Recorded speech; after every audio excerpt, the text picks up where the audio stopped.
Good day, podcast world. This is Fully Dressed. You need to play that music a little longer next time, man. That's just crazy. Let's get a little jam. Yeah, but the last time I did it, you were like, it's playing too long. So anyway. I don't think so. Go ahead. This is Fully Dressed. It is December the 5th at 12:30 p.m.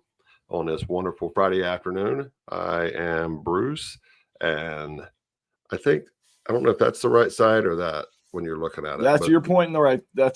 No, your right hand. All right. Anyway, that's Duck, or I'm Duck. That's Rookies. We're Fully Dressed, and we are here to talk about current events, hot topics, politics, sports, any and everything in between, whatever gets you, as my kid says, grinds my gears. Whatever gets you going, we will talk about it. Just let us know, and we'll gladly have our opinions, and we will gladly put them in there. So let's get things started. We'll dive right in. So, deep thoughts by Duck.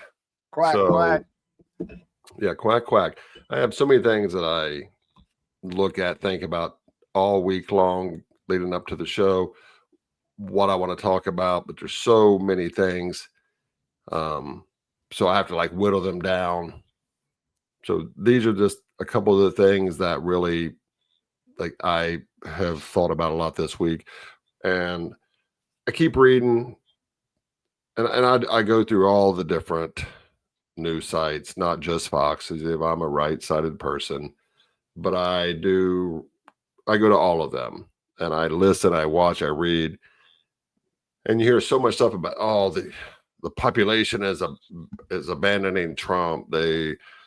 He's not fulfilling his promises, and the polls, yeah, because they're polling the same people, but it's the same polls that had the woman in Tennessee winning by a point or two and then losing by 9. Sorry, right, or the same poll in Iowa that had Kamala up by 16. And getting destroyed. By the way, that woman retired after that poll came out because she missed it so badly. She was like, I quit. But some of the things that is one of the biggest things to me is they're losing faith because he promised lower grocery prices, lower energy prices. And I just want to say that I'm one of those people as well. I've seen lower gas prices. I've seen lower prices at the grocery store. The only thing at the grocery store that I don't see coming down is beef, hamburger and steak, that kind of stuff. But this system was methodically broken over a 4-year process. It cannot be corrected and fixed in a few short months. The pieces even longer than that because of COVID. Right.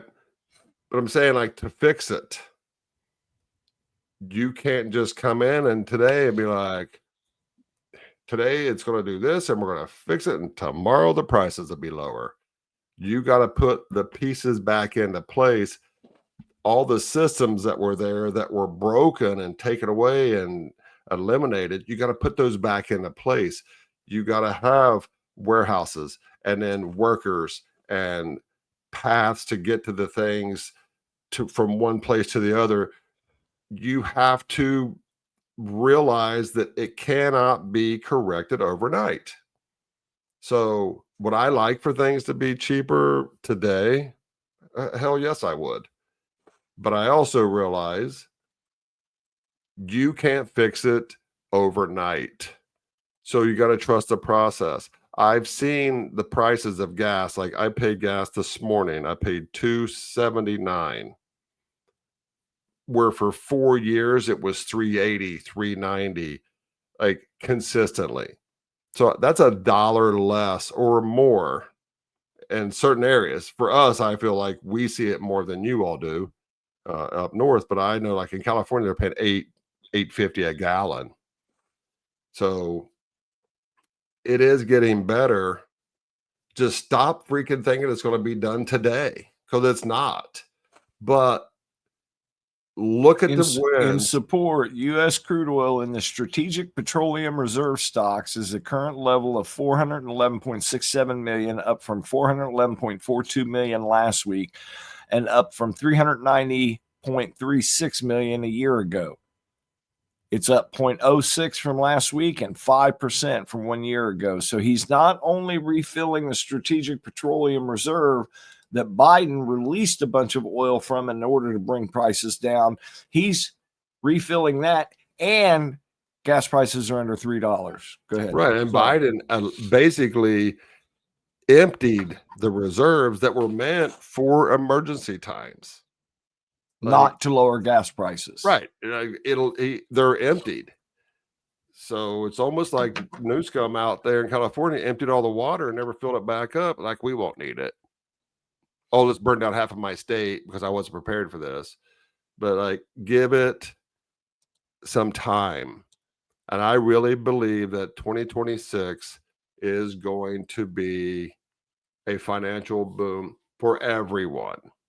I think we're going to see some amazing things when all these countries that are committing billions and trillions of dollars into our country, when these facilities get built, when these pipelines get reopened, when these avenues get put back into place, and we actually have a system that we can utilize, I think we're going to be all right. I think it's going to be exceptionally all right. So just stop being a bunch of whiny asses and realize, as with almost everything, you have to take some of the bad to get to the good. So that's my biggest thought of the week is I'm so tired of hearing about how they're losing confidence, how Trump is now a negative for the Republicans going into 2028 because people have turned so sour against him that it's now going to cripple any Republican. I'm like, that's such bullshit. Like, stop whining, stop lying, stop bitching about something that isn't true. So I don't get that side. So that's my deep thought of the week. I don't want to go into the other ones because it'll just get crazy. Other than the fact that I don't own a home right now because I sold my house in Florida, but they are on the verge of eliminating property taxes in Florida, which I think is a splendid and long overdue process that should have taken place a long time ago, because you're basically paying taxes on something that you're not getting anything from until you sell it. So they're basically coming up with a number and saying, oh, you got to pay this year, even though you're getting zero out of it. So anyway, that's for another show. So thanks for listening. I appreciate that. So, very good. There we go. All right, here we go. Now, let's bring up my other one.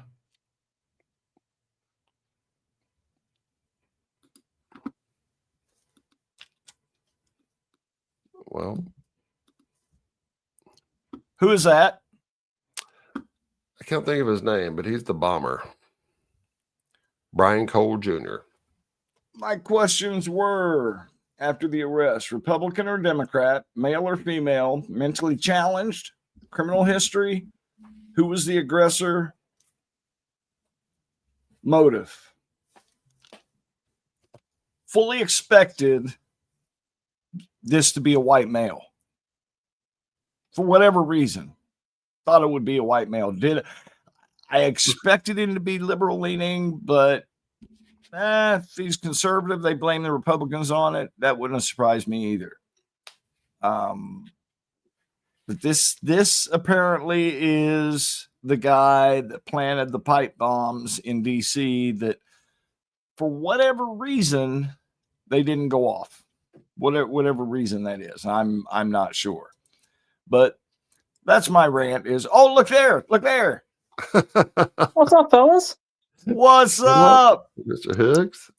I sent him a little help. Hey, Hicks, who is that on the screen? I don't know. It's on my phone. It's too small. Let me look. Is that Louis? No, that's not Louis. Let me zoom in here. That looks like the gentleman accused of being the pipe bomber. That is the gentleman accused of being the pipe bomber. Did you as well think he was going to be white? I mean, that's typically the white person's MO. I mean, I agreed. Okay, so that was my little rant on him. But let's jump over to my funny for the day. You guys ready? Who has seen this? A burglar that broke into a Virginia store was caught by police asleep in the bathroom. It gets even better. That burglar was a raccoon. Now, you're probably wondering how it ended up passed out on the bathroom floor. Here's how. This was a liquor store, and from the looks of things, that raccoon went on a serious bender. According to the police report, the drunk raccoon was taken my to spirit animal. to sober up and to get a talking to about its poor life choices before being released. Did you see the video? Looks like it had Right. gin and tequila. Right by the toilet. Did you What see the video? video where he was knocking the bottles off of the shelf and they were breaking and he was like slapping it up, man, and then he was hammered.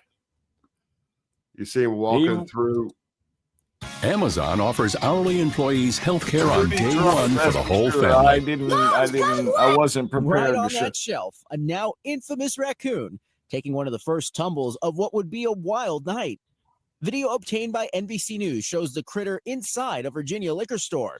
Then, as it makes its way down the aisle and scampers around the broken bottles it knocked over, the aftermath going viral. A trashed panda splayed out I've next seen to a Bruce trash like can that and on a toilet, time or two. like that one person that maybe had couple. one too many at the Oh, holiday imagine. party. It all unfolding in Ashland, Virginia over the Thanksgiving Okay, weekend. that's my. Now, do you guys see the one a couple of months ago? The raccoon in Springfield, Ohio, had a lady was pulled over. She had a raccoon living in her truck with her, holding a crack pipe. Yes. That's 20 minutes Yes. from the house. Is it really? Not surprised that it was Springfield. I am not either. That's pretty big, but yeah, that video I saw it yesterday. I was watching where he's knocking the bottles over and like down drinking all the booze, and then you see him go to the bathroom and pass out. Hilarious. Bring this one up real quick, Bruce. We've all had nights like that. John, come here. Hello? The raccoon has her meth pipe. As what? Oh my God. Her meth pipe. You gotta be- He's playing with the meth pipe Hello? right now. No, don't reach I'm for not it. done yet. That's I don't know evidence where now. you're at. Oh, I don't want him to have Well, that. that's why I'm gonna do it. Hey, Hello? buddy. Huh? It's okay. Okay, you're on Island. He'll be here in 2 minutes. I'm right across from my house. Is that what that A few is? minutes. Yeah. Okay. This is what she's smoking meth in. Okay. Wild times we're living in. Raccoons taking over. Hey, people just trying to live their best life, man. I don't fault them. Yeah, you know. So Doug, I just wanted to surprise you. I sent a text to Hicks, asked if he'd join us for a minute. I Of heard course, it he click took on. time out of his busy schedule. And Hey, Friday's a work from home day, so I'm not too busy. how about them Cowboys? Ugh. Looks like about what your shirt does. Ass. Hey, look at that! Look at that! That's what I sent to Bruce this week. This was I don't even remember the year, but whatever Randy Moss's rookie year was. And see right there with the cheerleaders. And then there's the rookie with the cheerleaders. That's that big sign we wheeled out onto the field. Nice. And See The how Emmett. close we were to Emmett Smith and Michael Irvin? Yep. well, that was that little hallway there is that's where we on the tunnel we didn't have any seats. We had to find a place to stand for the game, and that's where we we camped right there. And then The that's whole the team season, went by us. that's the season that Irving like broke his neck or whatever he did to his neck. Right So before he retired. Yeah.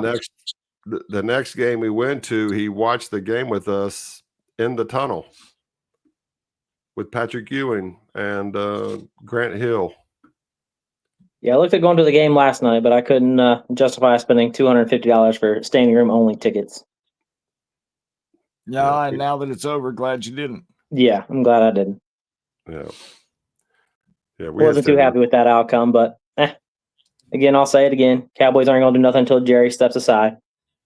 Or dies. Which Same may thing. never, which may never happen.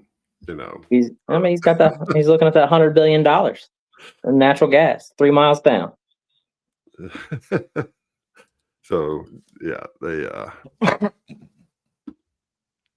all right. So Hicks, appreciate you taking the time to join us. You got anything, any subject you want to cover? No, I'm going to hop off here. Mr. Little Hickers got a this week, nothing orthopedic appointment, and I got to get him to. Heard. Well, next time you come, make sure you have I have Deep Thoughts by Duck. He has Rookies Rants. You could do I don't know, Hicks. I mean, I can do sporting advice. Don't listen to rookies. Yeah, no shit. I got that wrong. Sports betting advice. Don't listen to rookies. You know, you can Bet do the whatever. other. You Bet can do the whatever opposite. pisses you off on your next time out. You know, bring something that makes you mad. It's irritating. There's a lot. Yeah, that's what I said. Like, I'm going to limit mine to 1 or 2 a week, and then we'll go from there. But All right, fellas, you have a great weekend. Just wanted to pop in. all right, well, thanks Appreciate for you joining. jumping in, Hicks. Later, fellas. Later. Later. Surprise, surprise, surprise. We need to get him on for the whole show. Yeah. So I heard did it that beep. kind of test out your skills in It does a pulling people little. up and It gives like a little. It's not even a beep. It's almost like a but like a notification. a little notification thing, and I heard it. So I couldn't remember when you if you sent it or if I knew you had invited him. I couldn't remember, and I'm like, did I know he was coming? But he was in No. there, so I sent him a text message, said surprise duck. yeah. So that was threw a little bit of wrench into my process because I wasn't expecting him. But Bring that screen up Hicks. again. oh Hicks, Did you see this? yeah, running for governor, Yes, sir. yep. And, That'll be interesting because there's quite a few candidates running that are qualified on the Republican side, and Tim Walz, I think his days are numbered. bro. That okay. So That was a segue to your next. yes. You can look up segue later.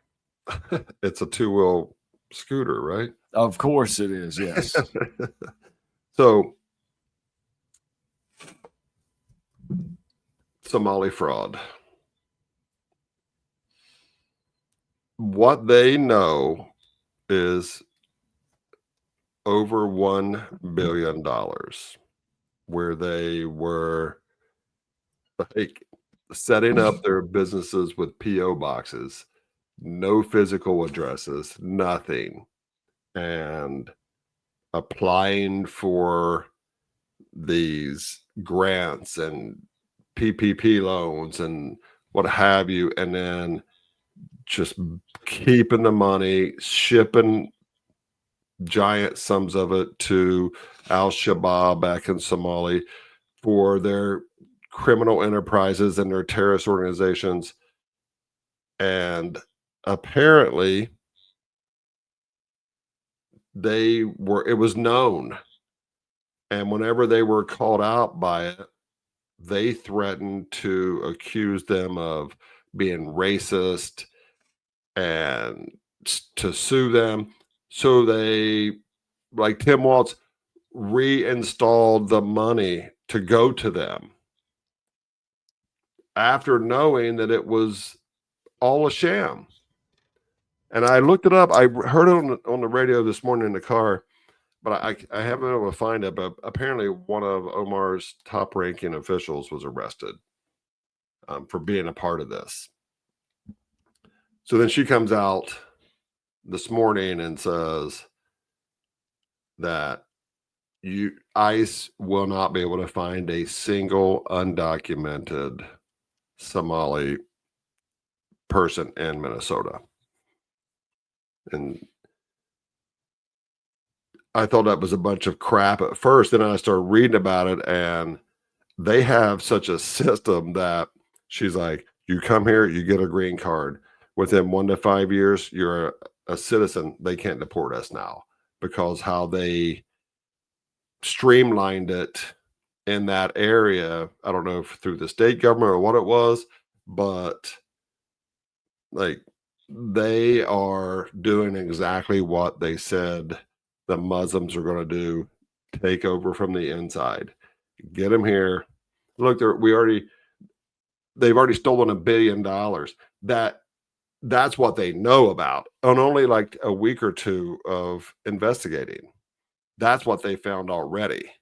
So the scope of this thing is going to be monstrous, I think. And not one single news organization other than Fox has addressed the fact that they were scamming this country and the taxpayers of that state out of $1 billion. They talked about how mean it was for Trump to say those hurtful things about those people. So I have always known you can't be president unless you're born in this country. Right. That's always been the case. You got to be natural born citizen. I would be hard pressed to not vote for that if they said you have to be a natural born citizen to hold office in this country. And I know that sounds crazy and absurd, but it's been proven that those people come to this country with zero plans on assimilating into our culture. They want to bring their culture, and they want Americans to change to them. And I think when you have people like Dearborn, Michigan, that community is like a 97% Muslim. They run it like it's Sharia law. They don't want Christians there. They don't want white people there. Like they're basically taking over that whole entire community. Now it's going on in Minnesota. And it's like, I think at some point you have to somehow put a guardrail on to stop it. I don't know what that is. Do you have to get extreme before you dial it back? But I think if you are going to make a change, I think you have to go hardcore at first, at least to break the cycle. And we have look at London, look at so many places in Germany and Great Britain that are just, they're so afraid of offending somebody that they're willing to allow their country to be handed over to the immigrants and their way of life and giving up their whole entire legacy so they don't hurt somebody's feelings. I just don't understand that. So, and bring this up. Here's a response from Ilhan Omar. Knows what caused all the fraud. On CNN, Jake Tapper asked Ilhan Omar if she could shed any light on why the fraud was so out of control in Minnesota. Here's Omar's reply.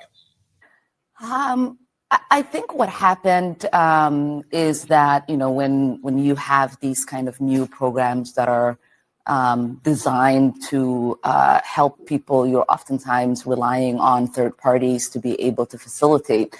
And I just think that a lot of the COVID programs that were set up, they were set up so quickly that a lot of the guardrails did not get created. The guardrails didn't get created. Yes, if we only had laws against stealing, theft, and fraud. They're pretty important. They're right up there with brothers and sisters not getting married. Please like, comment, and subscribe. Ilhan Omar knows what caused all the... Well, Yeah. Scammers.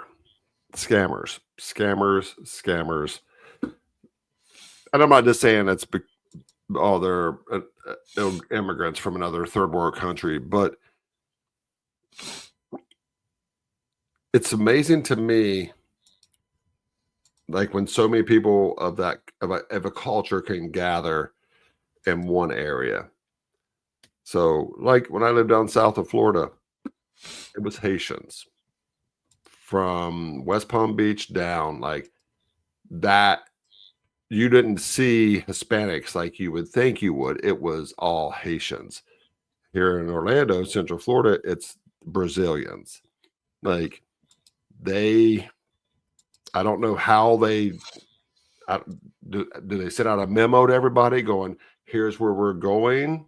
If you move to this country, make sure you come to this area.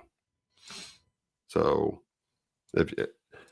there are people that I work with now that speak almost no English and have been here their entire lives because they're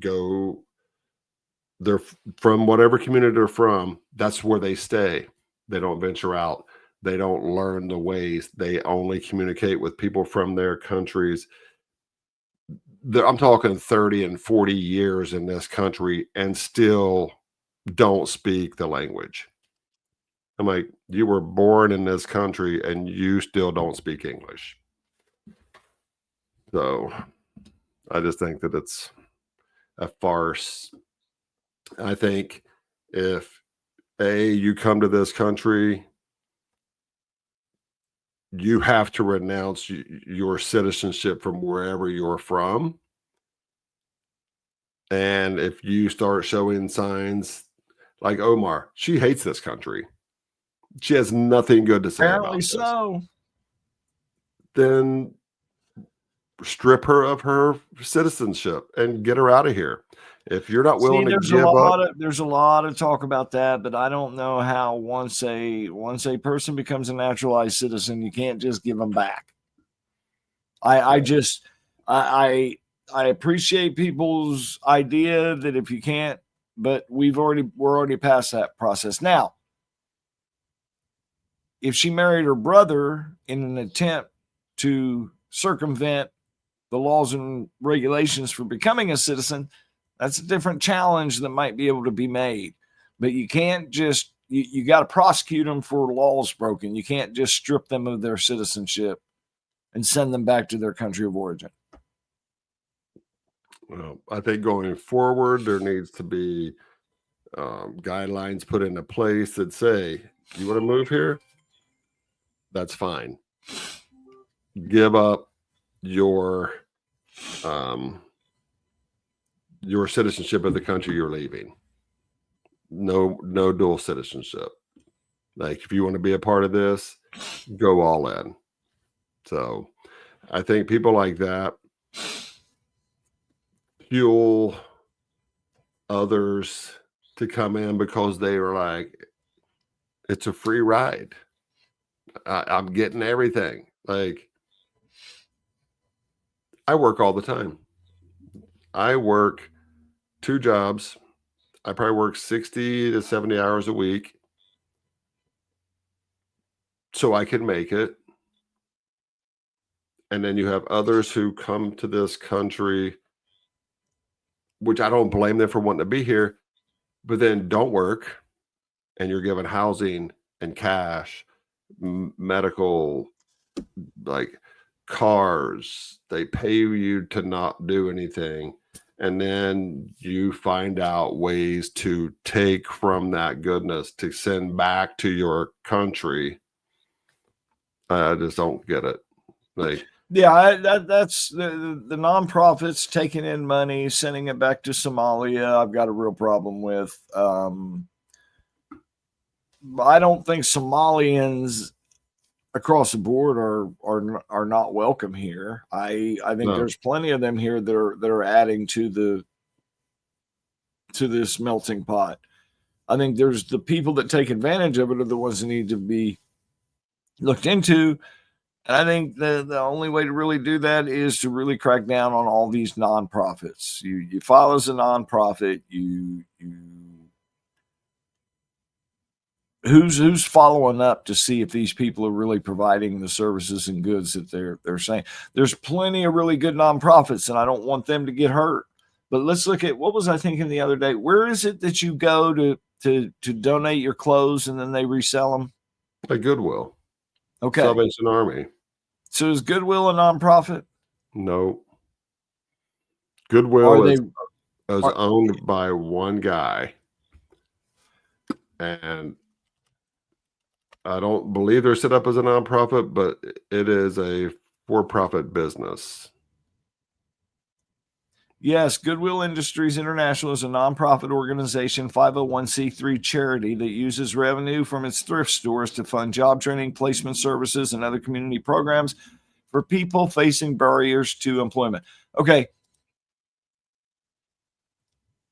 I know that you pay a good penny for goods at Goodwill, not a lot. And it's difficult to find something of any real value. But if there's anything of any real value that's been donated to Goodwill, it's got a high price tag on it. I want to know where all that money's going. And not just Goodwill, many, many other nonprofits that their CEOs and their employees are making a good deal of money from products that are donated to them from citizens. Let's scrutinize them a little bit more. Oh, but they're helping people. Oh, but they're helping people of color. Oh, but they're helping people. They're not helping people if they're ripping off the system.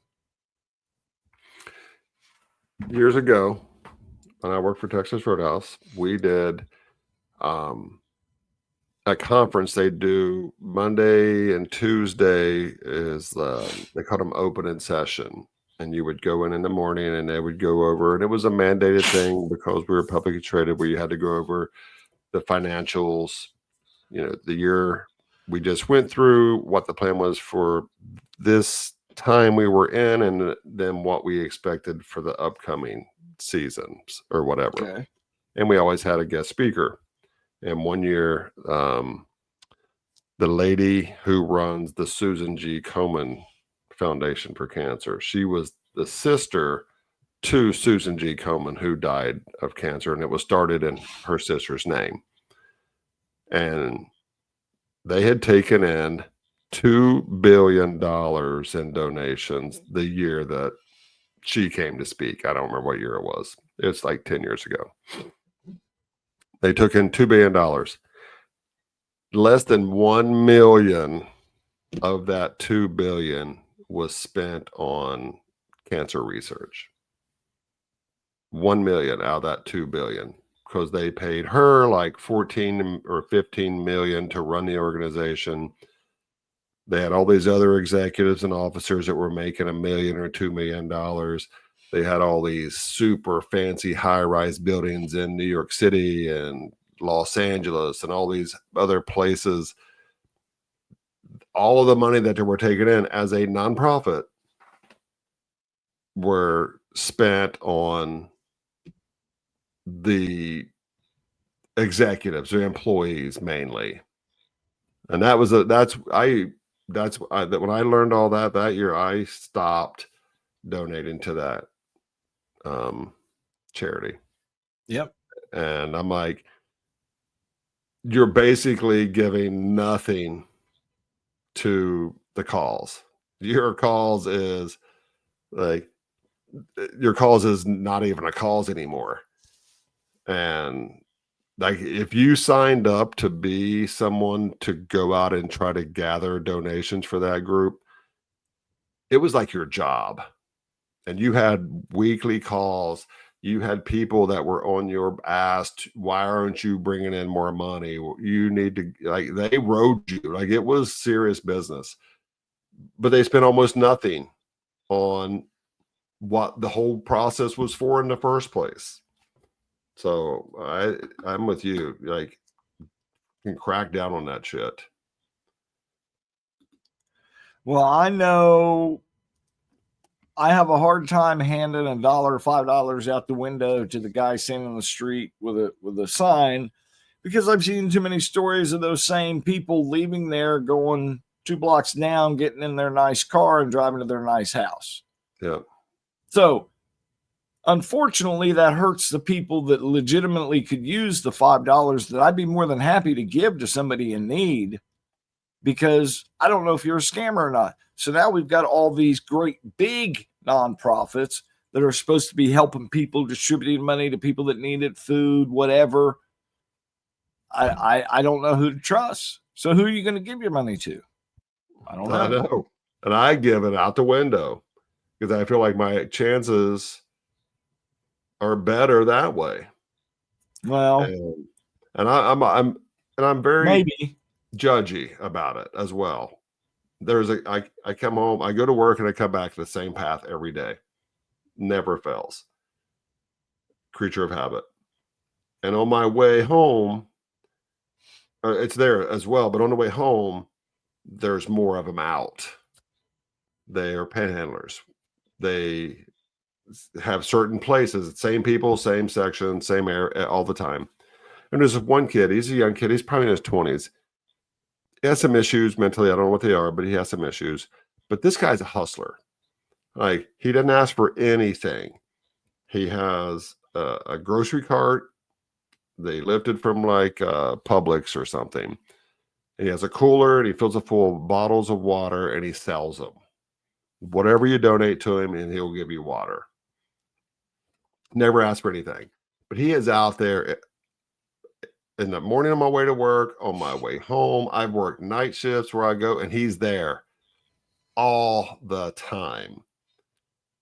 So I don't mind giving a kid $5 because, or whatever, because he's a hustler.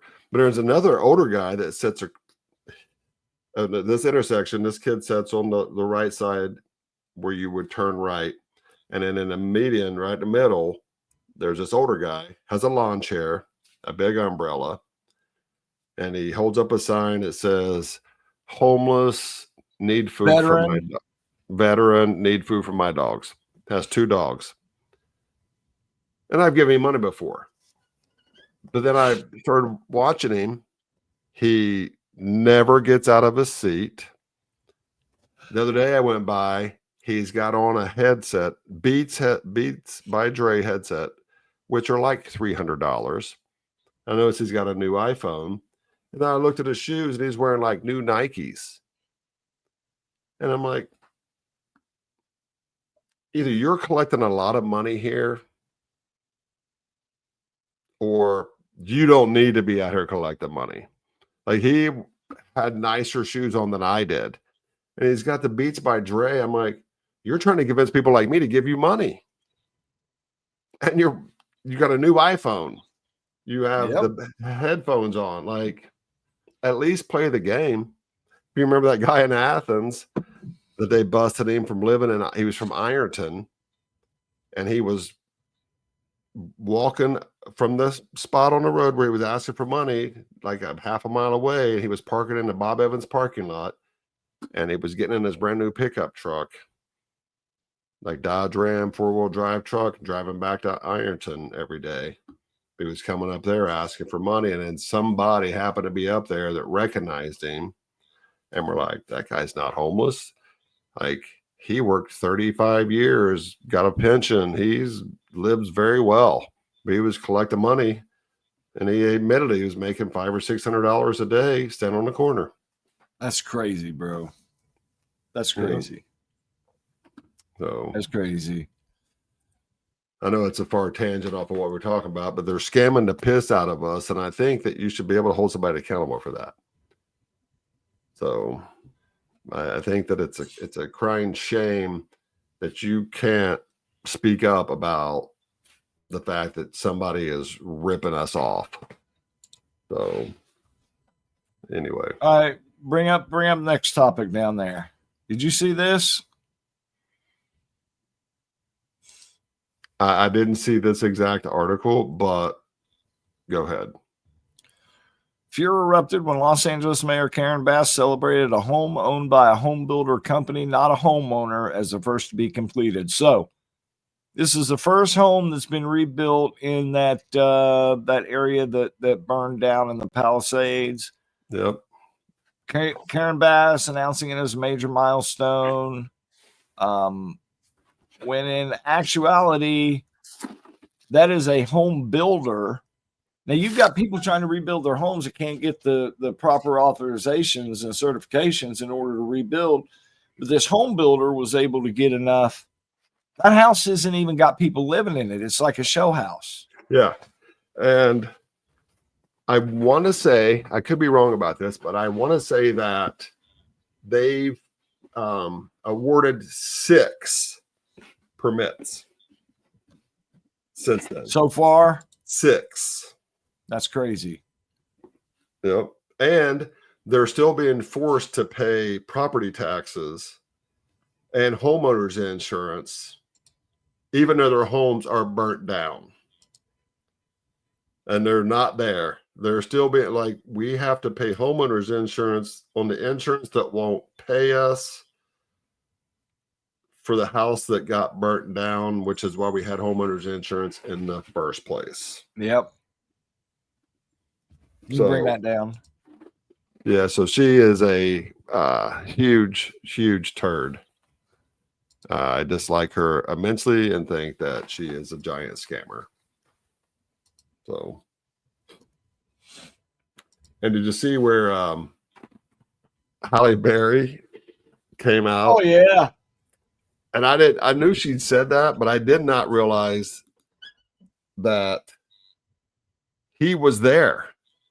Oh, she was all but introducing him. Yeah, I didn't realize that. I was like, good for her to say something. But she was the speaker before him.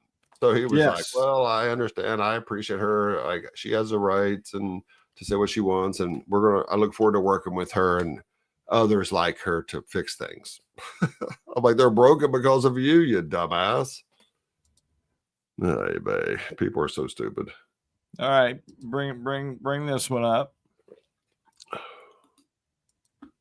My life, I have 0 left to give.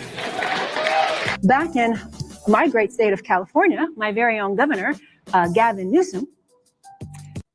Now remember, he comes out after her. Yeah. Has vetoed our menopause bill, not 1, but 2 years in a row. But that's okay, because he's not going to be governor forever. And with the way he's overlooked women, half the population, by devaluing us in midlife, he probably should not be our next president either. Oh, that's a big slap right there. Just saying.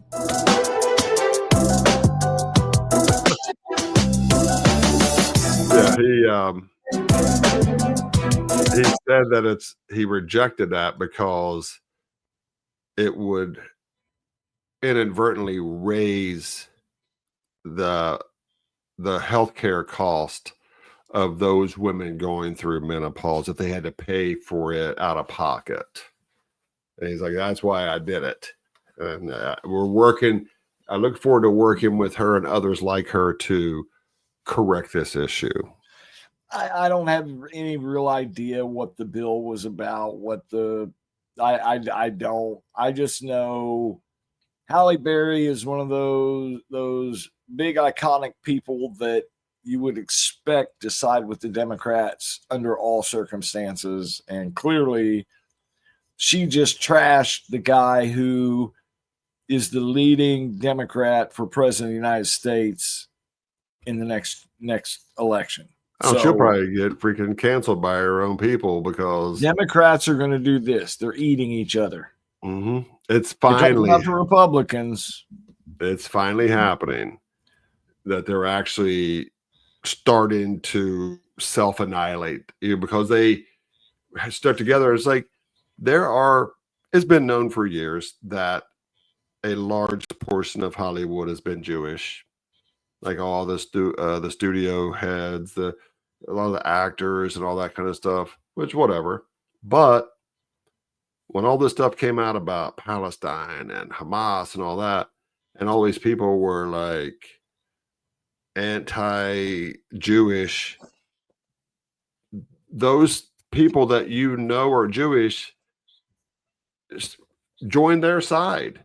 I'm like, that's like the people that voted for Mamdani. Like, he has admitted he hates you.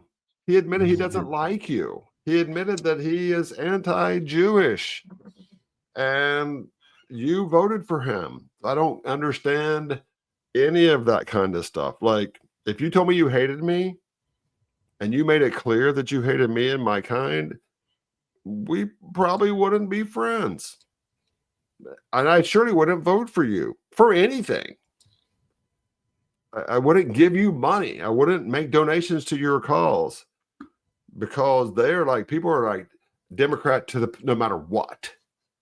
Yeah, like, you can do and say whatever you want. I will always be a Democrat. I'm like, okay, dumbass. So people tend to get dumber instead of smarter. I got one last subject. All right. Bring it up. Do you see this? Yep. I did read about that. And so here's my prediction based on this executive order, eliminating Biden's requirements for in 2030, whatever, all cars to have a fuel economy of 50.5 miles per gallon or something like that, which unattainable. Basically means you're going to have an electric car because gas cars aren't going to be able to meet the requirements. So Trump eliminated those requirements and even drew back on some of the other requirements. Do you remember way back in the day, of course, the Volkswagen Bug? What was my mom, the first car she bought when she was divorced, single, raising 2 kids, I think it was a Vega. There was a Vega, yeah. Little hatchback car. Yeah. She bought it new. They were little, compact, and very affordable. You don't see those cars anymore. You can't get a new car for less than $25,000. That's lowballing, right? Yeah. I've never bought a new car, by the way, ever in my entire life. So Trump wants to work with these vehicle manufacturers that he has already brought back the manufacturing to this country. Now he set it up to where, look, you can build these small economy vehicles without all these crazy regulations on them for the consumer. They have to be safe. But I'll be honest, I got a pretty good mid-size car.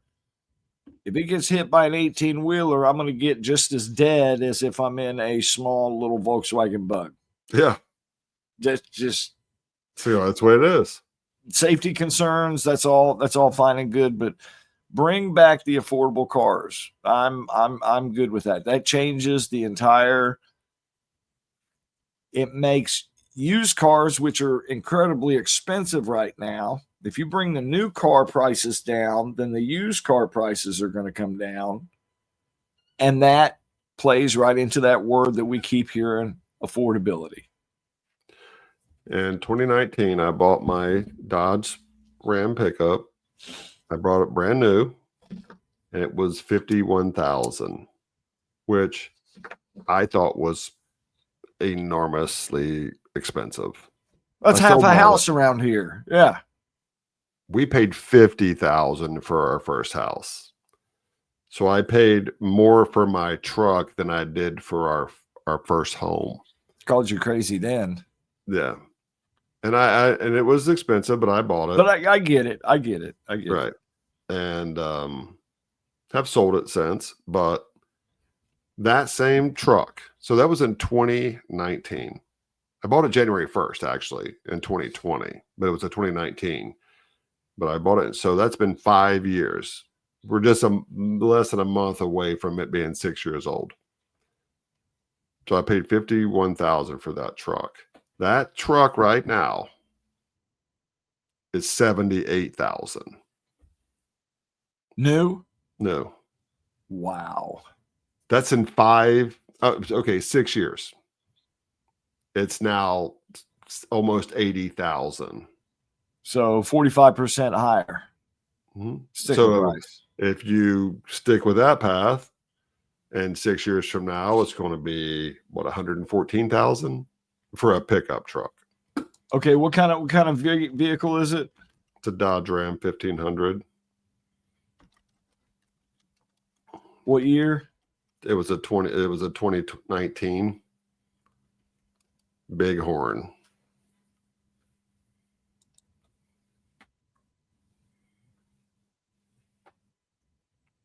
Well, it's held some value. It's worth $20,000. Wait a minute. Value has changed $20,815.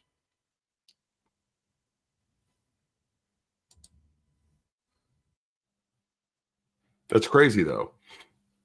And the income hasn't accelerated enough to buy a new truck. I would love to have a new truck. Trade-in value 11,000 to 30,000, depending on condition and all that stuff. So they've almost raised the price as much as you've lost the value of yours. It's a scam, man. Mm-hmm. It's a scam.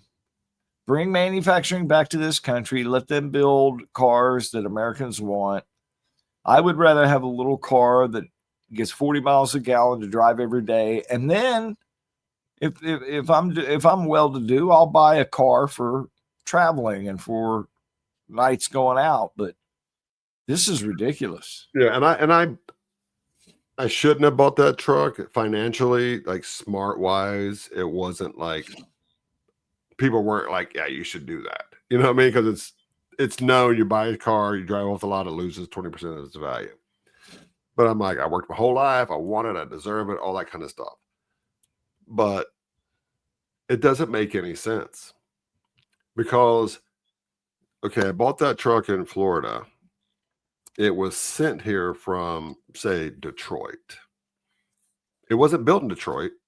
It may have been built in Detroit, but they had to get the certain parts of the motor from China, certain parts of the base from Canada, certain parts of something else from Indonesia, certain parts of this from India, so after you ship everything from all these different other countries and you pay all the taxes and tariffs on all these other parts from all these other countries, and then you put a truck together that should have been $18,000, well, now it's $50,000 because we had everything shipped in from all these other countries to build it here because we took all of our companies out of this country and shipped them everywhere else.